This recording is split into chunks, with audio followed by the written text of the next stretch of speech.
Yo, what's up, everyone? What's up, everyone? How's everyone doing? Happy SellerAmp Seller Hour. Warner's going to be joining me in just a sec.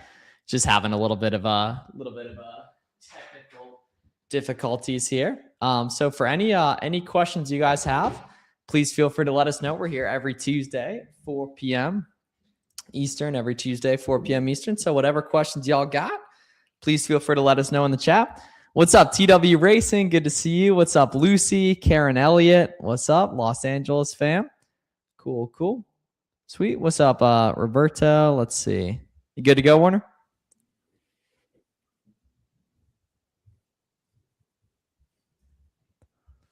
Let's see. What's up?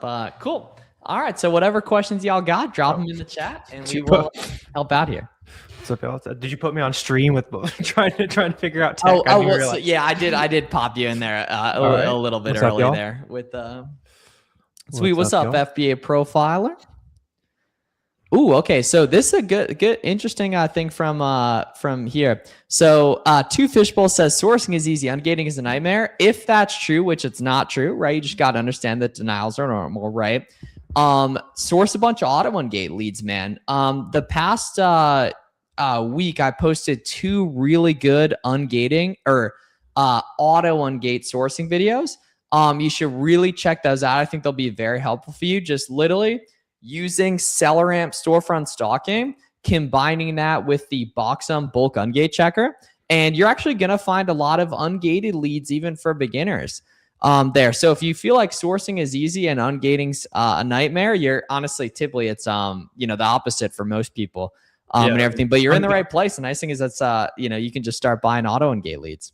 Yeah, ungating is the part that requires no skill. Like you already sourcing's where the stuff that is can you've already done the part that requires skill and hard work. Now you just get ungated. That's easy. Yeah, sure. That's awesome. Keep replicating whatever you were doing to source. Yeah, and just do it on more auto ungate stuff. I'll put a link to there's one where if you watch all 39 minutes of this, and you'll see me find literally $1,000 profit on, in most cases, small test orders too, only 10 unit test orders. They found $1,000 profit in 39 minutes there. So it's pretty good energy. Slytherin says, I want to learn about SellerAmp. All right, you're here live for SellerAmp Seller Hour. So you're in the perfect spot. Kind of a little synopsis of SellerAmp is it tells you 3 things: how fast a listing sells, if you can sell it, and if that item's profitable after shipping, fees, and all that stuff. And everything. And we have full tutorials on the SellerAmp YouTube, on the Fields of Profit YouTube, and the Flips for Miles YouTube that you can check out for all of those here. Let us know if you have other specific questions, obviously, as well. We got super detailed guides you can dive into. What's up, Kevin? You said can't stay today, but sent your first FBA shipment today. That's what's up. Hey, congrats. That's awesome. In the wealth. Hopefully you're running out to go source more products or something like that. I like it. Sending that wealth, boy. Sending that wealth. You said found the channel last week. So much valuable information. Got you. Yeah. Let us know what questions you have here. Oh, you also actually already dropped one. See, for your first $500 to $1,000 worth of inventory for your first few months of sales, should you start with ungated or should you look to ungate? Yeah, I mean, I like auto ungates right off the bat just because there's no lag time of having to submit the ungate application, 5 to 10 times, which is completely normal, right? So there's no waiting like a week, 2 weeks to get those things approved there. But there's no reason not. If you're finding a bunch of stuff that's like a gated brand, you're just finding a ton of good stuff. You can always just use the invoice. Yeah, my thought process is your first 10 to 20 listings should majority be ungated stuff. But that's not to say that you should avoid, 1 or 2 big products from big gated brands that once unlocked gives you access to, a lot of SKUs there. For sure. What up, 100 ROI? How you doing, man? We were just reflecting on the fact that you won the March Madness bracket last year. We were talking about it yesterday on stream. Are you gonna go back to back on us here? We'll see there. Yeah, you gotta let us know there. Do you sell if there's no yellow line? Yes, if there's good offer count movement on Keepa. Okay, good question here. Is there a minimum max cost you look at when sourcing? Seems like it's superiorly low. The product just isn't worth it. So very good question. So if the max cost is really low, it typically just means that that's an item that's under $10 and people are happy making $2 profit a unit, which might sound low and you might want to avoid that, but there's Crayola as a business makes billions of dollars selling crayons for 99 cents, right? So typically if the max cost is really low, it means the sale price is really low, and it'll only make sense if you like buy for $1, make $1.50, which you might understand. I understand completely avoiding in some cases, but for the right things, it can totally make sense from big time volume perspective. For sure. Don't avoid doing it off the rip. Yeah. There's no reason to like avoid ungating right away, but it's obviously easier to sit there and click the button, unbox them, and see what things you already have potential to sell. For sure. Do you need to have a trademark to start to have an Amazon storefront? Nope. No, you can just use you're just selling on existing products. You'll need a trademark if you ever want to sell your own products, which is like private label. Something you can definitely look to expand into later down the line if you want to keep growing your Amazon empire, but not the simple way to start. For sure. Digesting all the information. Can't wait to dive in. Let's get it. Your first $500 or so on inventory, right? Like, not a ton of us have, tens of thousands of dollars to start with, but pretty much all of us have, a couple $100 you can throw and test out and see how it goes. Just if you have money you can't afford to lose, hold off for now, right? That's like the only thing I'd suggest. If it's money you can afford to set towards a business and not pay it for a while, then go for it. So it won't always show up in your applications, but it should for the most part. I've had a few people where it hasn't. Interesting. Yeah, like if you look, like I have like 82 pages of approved brands in the first day I was using it. Months to do, Yeah. I mean, you're spamming it there. Let's see. Clark a second ago was asking, what are your thoughts about sourcing from Dollar Tree as a beginner? Dollar Tree can be kind of tricky just because the types of things they're selling are like slight off brands and just like stuff like that. Although I have seen some success at Dollar Tree. I've never personally, I've only gone there like once for products and didn't find much. I have a lot better success at just like clearance aisles of like normal retail stores or like discount stores like TJ Maxx, Marshalls, that kind of thing.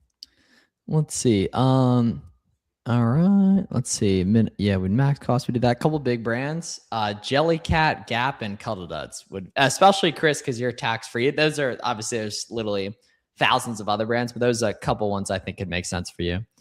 Yeah, anything you keep finding profitably is the main thing. Yeah, that is absolutely spot on. The biggest thing, because there's no utility in ungating something if you haven't found it profitably. That's like really the big thing. For sure. Let's see. You said if you send an auto ungate product and they gate you after selling some of the product, do they let you sell it off? So you'll just apply doing the normal process. I've seen that like a couple auto ungate brands. They just like make it a little bit harder to sell, which at that point you already have like proven invoices for it since you bought it from, I don't know, let's say like JCPenney, something like that, right? And then you just submit that invoice and you'll be good to go. It'll pop back in your store quick. Yeah. Also, guys, too, as well, if you have any ASINs you want us to pop up and analyze for you guys, drop them in the chat and we'll take a look for you guys. It's always a lot of fun popping those up and analyzing them, giving our thoughts and everything like that. For sure. Yeah, good questions, good vibes today too. And just as another reminder, if you guys want to like hop on a Zoom call with us and we'll be sourcing products together. We'll be showing you some AI sourcing methods. We'll be sourcing auto ungate products together, basically just breaking down everything you need to know about selling on Amazon. We'll be doing a live workshop on a free Zoom call tomorrow night. So I'll put the link in the chat if you guys want to pop in there. It's pretty much the best place to come and just digest the entire business in one place. Yep. Damn. Okay. We just spammed a bunch of links in the chat depending on what you're looking at there. Can you list under a sponsored product? So you totally can. I don't think you should though when you're a beginner. Eventually you can do some stuff like that. But to be completely honest, like, when you're a beginner, don't worry about sponsored ads, guys. Also too, in general, just the past week or so, we've been putting out just a blitz of really good content on Fields of Profit, Flips for Miles YouTubes, the SellerAmp YouTube channel, and then the Boxem YouTube channel going over some auto and gate sourcing stuff as well. So we literally do these streams all the time, Monday at 5 p.m., Tuesday at 4 p.m., Thursday at 4 p.m. And then Warner, the wholesale is Friday at 2, right? Yeah. Friday yeah. So talking wholesale content, something like that on Amazon. Yeah. With the homie, the homie Jonah, who's another one of our buddies who I've literally known for 5 years in the Amazon game and everything. So, we got a lot of good stuff for you guys. Just because Artho was hitting on the sponsored product thing, you can sell products that are already being sponsored by somebody else. Just keep in mind that if you see that it's sponsored, It could be that the brand owner is like monitoring it and wants to sell that listing faster. Also keep in mind that if a listing is sponsored, when you have the buy box, it's not going to be sponsored. That's how Amazon ads work. If you are on a product with multiple sellers, is it'll only show up as a sponsored product when the buy box owner is buying the ads. So you're not going to have like other people buying ads for you, basically. Yep. Any tools to source in bulk the 2000 ungated products I got from Boxum? So you can totally export those lists and plug them into Keep a Product Finder. So I'll drop a link to a video we did that'll show you that.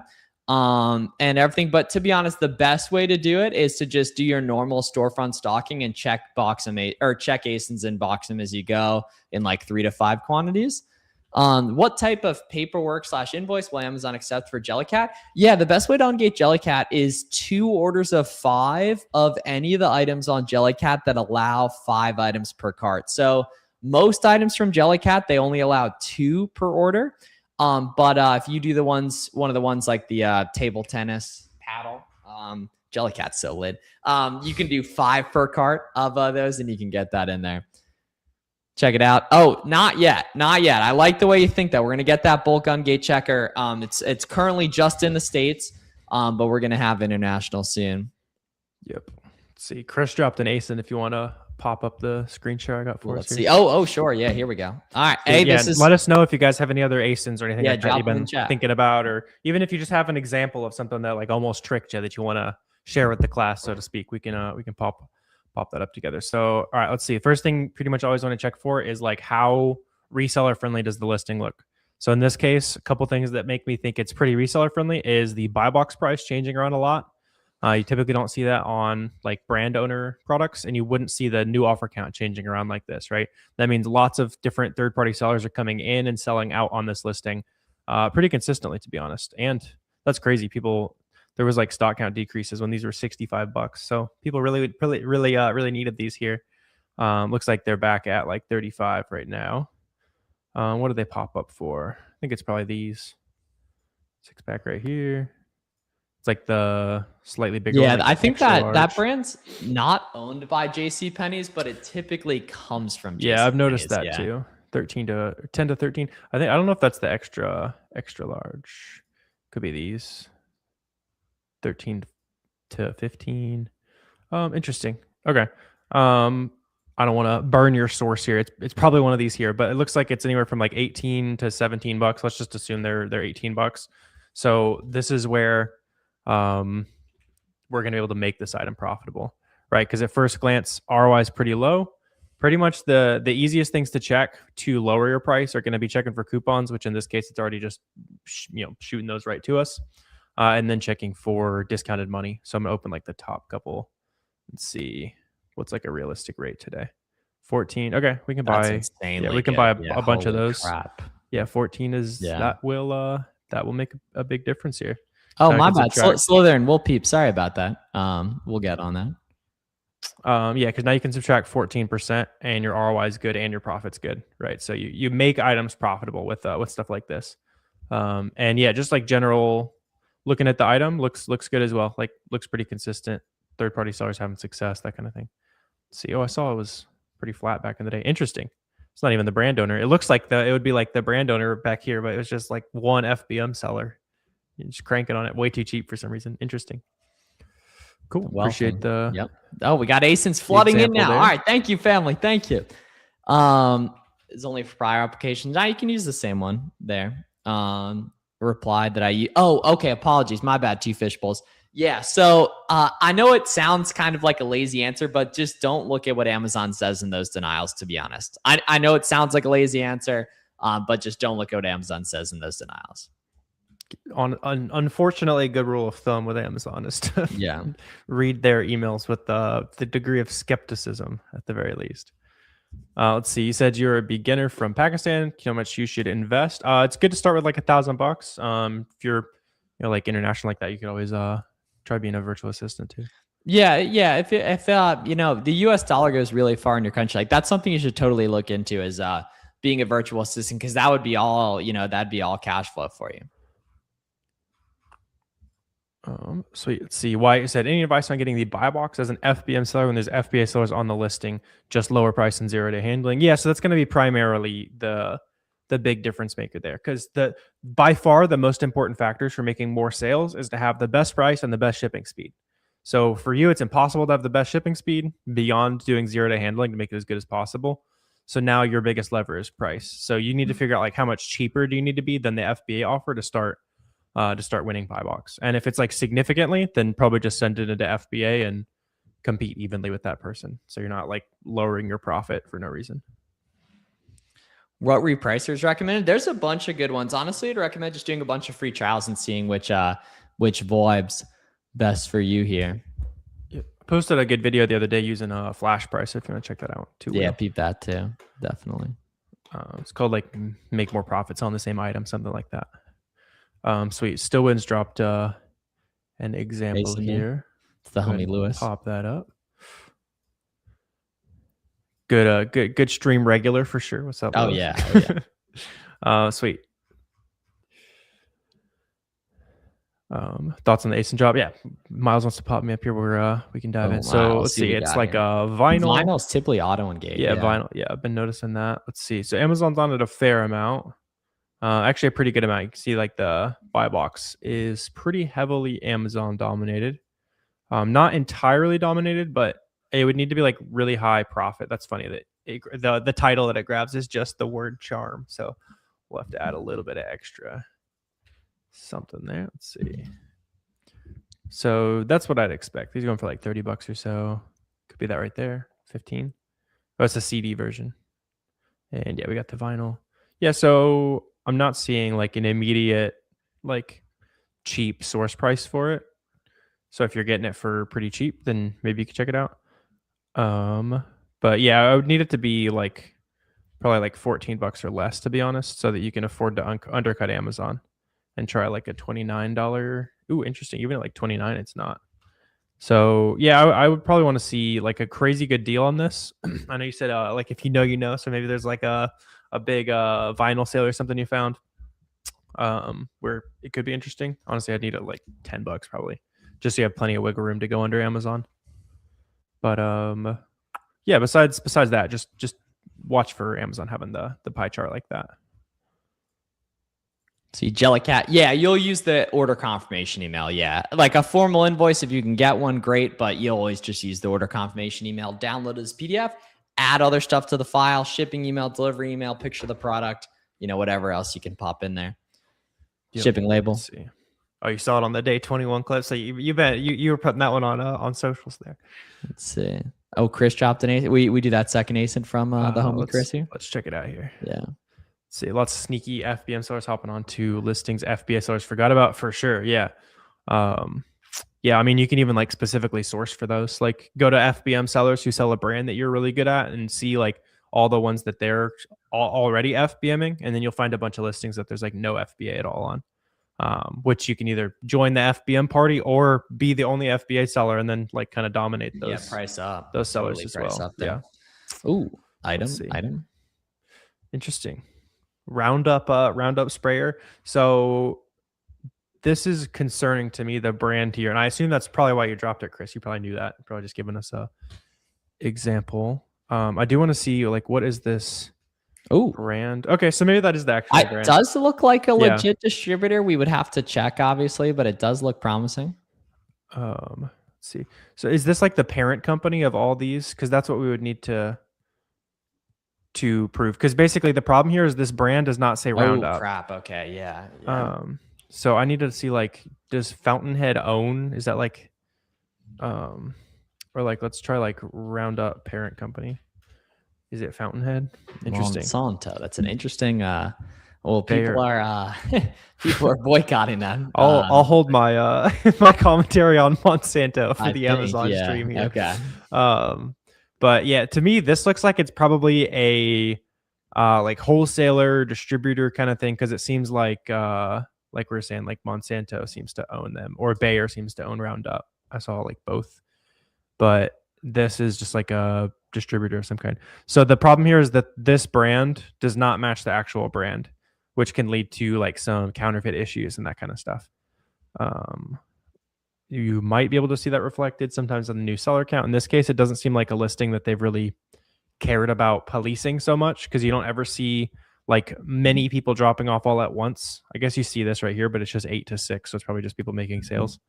You'd be looking for, I don't know, maybe something like that. Nope. That's also just sales because it decreases a little bit. Rank has always been decent too. Yeah. Rank's been decent. So it doesn't seem like something they're actively policing, but you don't want to be the one to be on the listing when they start policing it. So I would be a little bit careful. Looks like margin's a little bit thin anyway. If you're buying these for like 18, it's not really worth the risk. Sales per month isn't super high. Sweet. Yeah, good example there. Chris firing away on those ASINs. Yeah. Let's pop it. So yeah, well, and guys too. So we'll be on for 5-7 more minutes. So whatever questions y'all got, let us know down below in chat too. Keep the ASINs coming. We'll pop them up and everything, and let's get it. Let's see, Chris is digging in on some Easter candy already. I like it. If you want to pop up my screen, chat here. Oh, so yeah, I bet you the volume on these goes to like 500 plus per month. Yeah, we can even figure that out. So my pumper, very cool. Wow, yeah, even higher. It looks yeah. So this is super useful for seasonal products. I'm not sure if you guys have ever looked at this before, but on SellerAmp, if you go to the middle chart, you can see the monthly sold. And let's see, this one doesn't have variations, but this also is specific to variations. So I like doing this on things with different colors, because this is actually this particular ASIN, how fast it sells. And it's especially useful for stuff like this, because obviously right now it's not going to be the fastest seller in the world, because this stuff probably like just hit the shelves. Like if we Google it, is it even okay? Cool. So it's like starting to hit shelves at Walmart and stuff. For like, in this case, seems like $1.50 each, so maybe pretty close to profitable. But yeah, so like when this just starts to hit the shelf, it's not going to be selling as fast as it will during peak season, which you can just go in here and see. All right, during peak season, it actually sells, 700 to 900 times a month based on that chart right there, which would make a big difference in how much you'd stock up, because that's obviously like 15 times faster selling than expected there. Significant volume. Let's see. And then what you can do too, some gangster stuff. If you go down to data and then buy box statistics on Keepa, you can export the list of sellers and then export the list of ASINs from them and plug that in on the bulk on gate checker on Boxem. Yep. You can go like see who sold it for the most money. It's like this person. Download their list of ASINs, plug those in. You can even find their historical ASINs. Plug this in on the bulk on gate checker. Yeah, bro, Chris, that's fire. And then see if there's any other bundle sizes too, man. Yeah, $1.52 a piece at Walmart. Yeah, so like this is what it looks like right now, because I noticed the price is fluctuating. Like most of the time, the buy box is actually at 11, so that's what you're looking like right now. It's definitely a little bit thin, but this would at least show you other people who are doing the same thing. Like if we check out this store, I bet it's just full of other Easter candies too. So you can sell that. I would rather use this personally as a way to find more expensive Easter candy listings where there's a little bit more margin to work with. Yeah, and this obviously a lot of this is going to say it sells really slow. Interesting. This is already at 600 a month. So this one's going to go crazy. Let's see. Did it have a listing last year? No, it's pretty new. Because if this is already at 600 a month, like the other one was like 15 times slower selling than last year, this could be a crazy listing this year. Well, 600. Yeah, shit's already cooking. Dropped another ASIN. Wealth printing. I don't need to Chat eggshells. I don't need to check them out on another tab. I trust Chris. I'll trust Chris. Yeah. Very understandably. Let's see. Pistol case. Interesting. Okay. Let's see how reseller friendly is it? Pretty reseller friendly. Prices moving around a lot. New sellers changing a good amount. Interesting. Let's see. It's kind of hard to track down, which is good if you found it profitably. Let's go Google Shopping too. Okay, maybe try a better search term, or even just search it with Google Lens. Maybe we can do. Yeah, that's Ask Game. Thank you, Google. Mock, great. Exactly what I want. That's what I want. Thank you for describing the object that I'm looking at, Google. Let's see. Interesting. Yeah, this one's hard to track down. So I don't know where you're finding it. Make sure you trust your source on this. But if you're buying it for, let's see, it's $29 right now. I'd want to be somewhat profitable at 28. I like if you can get this for like $13, I like it, 13 or less. Maybe a little bit higher if you're just got plenty of money to spend right now. It does seem fairly consistent up there. And I don't know you'd have a ton of returns on a gun case. It seems like you'd pretty much know what you're buying. So yeah. Appreciate the example there. Let's see, each time they use the different reason. I assume you're talking about like ungating and that kind of stuff. Yeah, that's a good point. Yeah, that actually typically it won't be like that, but it sounds like in this case it is. Yep. Is Boxum strictly for the States? Yeah, Boxum's US only at the moment. Yep. We'll keep you guys updated when it is available for Canada, the UK, etc. We have a lot of people that ask about there and everything. For sure. Yeah, let us know any other last minute questions you guys got here. And yeah, excited to see you guys on the free call tomorrow night as well. The workshop will be sourcing stuff and digging in all kinds of stuff. Yeah, guys, at that call tomorrow night, we'll put a link in chat. There's a lot of stuff we don't share anywhere else for free that goes down on that Zoom call. So definitely tune in. We'll save you guys a bunch of time, make you guys some extra money and everything like that. For sure. What does it mean when a listing is listed as generic? So that means short answer is someone who was not authorized to make that listing made the listing and also made it in a way that is technically copyright infringement. So just don't sell that listing essentially.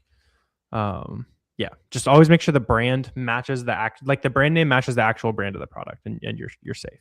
Yeah. Let's see, Chris, you said you get the case for free when you buy a Glock. Interesting. So okay. buy one home defense, get a free bolo or something like that. Something along those lines. It was moving decent on Amazon. Not like insane. Yeah, I don't know that that's a bundle that you're gonna have a lot of success separating on Amazon there. Let's see. Lewis dropped another ace in here. Let's check it out. Sweet. Let's see, pop this boy up here. So I have no idea what this even is. What category? Industrial and scientific. Okay. It's like, is it for, I guess it's maybe for wounds based on the recommended. How reseller friendly? Price moving around a lot. One thing I also like to check is just like skimming for the feedback count of the sellers who are winning the sales too. That can usually tell you a lot about how easy it'll be or hard it'll be to find it just like sitting at a retail store. So the fact that the top 3 sellers all have like 20,000 plus reviews makes me think it might be a little bit tricky. But then we also have these other guys who, these people are definitely doing the same thing as us. Like they only have a handful of feedback. The person's got 90. Like we can replicate anything that that size of seller is doing. So it's at least worth a Google. Let's see. It's probably gonna be like a bulk pack that we can maybe separate out. Dressing 550, get 10%. 5 per box. It's a gorgeous chart. Let's see. I was assuming this would be some kind of bulk pack because this seems like the same thing for like way more, which is interesting. Let's see. Is anything else like sticking out? This looks more reasonable. That was like $20 there, which actually would be profitable if that was popping up is correct. Okay, each. Interesting. It makes me wonder if the big sellers who are making most of the sales are actually, especially Health and Prime, Pharmacy Plus, maybe working directly with like a pharmacy supplier. And then the small sellers, like we're unaware that it's supposed to be a box of 5 and then we're buying from here, getting 1. That's my guess of what might be happening here. Yeah, if there's a price tag, cover it with the blank F&Q label or remove it. Yeah. Sweet. Yeah, you just don't want customers like leaving negative feedback. Like I paid $20 and there was a $10 price tag. Yeah. Yep. So hey, we're gonna see you guys tomorrow night, 7 p.m. Eastern for the free live class. Appreciate the good energy today for SellerAmp Seller Hour, and go over on the SellerAmp channel. Check out some of our recent videos. Check out some of the recent Fields of Profit videos. Check out the recent Full Stream Miles videos. We got a lot of good resources for y'all. The Buy Box Bandits podcast as well. And y'all have a good one. Thanks so much, everyone. Absolutely. Appreciate you guys. See you later.